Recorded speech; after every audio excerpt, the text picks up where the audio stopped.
Alors, bienvenue sur cette courte capsule sur l'utilisation de l'outil de capture d'écran, disponible celui-là sur les versions de Windows Vista 7, 8 et 10, tout simplement. Alors, on va voir comment fonctionne cette capture-là. Alors, premièrement, vous allez sur le bouton démarrer avec votre clavier ou avec la souris et vous tapez dans la case CAPT, capture, et vous allez voir apparaître l'outil de capture. Si vous ne voulez pas utiliser la recherche intégrée de Windows pour le trouver, vous allez dans tous les programmes, accessoires, et il se trouve ici dans outils de capture. Le logiciel est un peu simple. Dans le fond, une fois qu'il démarre, tout l'écran se met un peu en blanchâtre et j'ai un pointeur.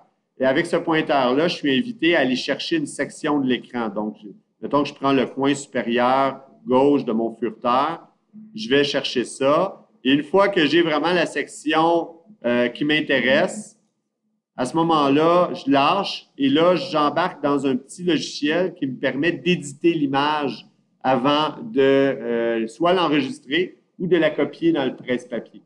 Alors, je suis capable ici d'avoir un stylet rouge, bleu et noir. Donc, avec du bleu, je peux entourer des éléments. Je peux pointer des éléments. Je peux utiliser un genre de jaune fluo aussi pour mettre l'emphase sur certains éléments de mon image. Une fois que je suis satisfait de l'emphase que j'ai mis, je peux copier dans le presse-papier pour par la suite la coller dans le logiciel WordPad comme on le sait déjà. Et là, à ce moment-là, je peux me faire des captures d'écran très rapidement sans passer par Paint, etc. Donc, ça sauve une couple d'opérations.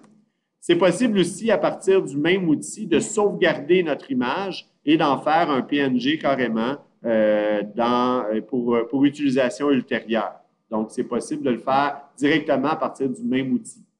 Ce qui est intéressant, c'est qu'une fois qu'on a terminé, on n'a pas besoin de repartir l'outil en soi. Si on va aller chercher, par exemple, une capture d'écran du ruban en haut de WordPad, j'ai juste à faire « Nouveau ». Puis là, je vais me chercher une autre section. Je vais faire les annotations si nécessaire et je peux tout simplement copier ce que j'ai fait et coller mon image. Alors là, l'édition des captures d'écran devient très, très, très efficace grâce à l'outil de capture d'écran.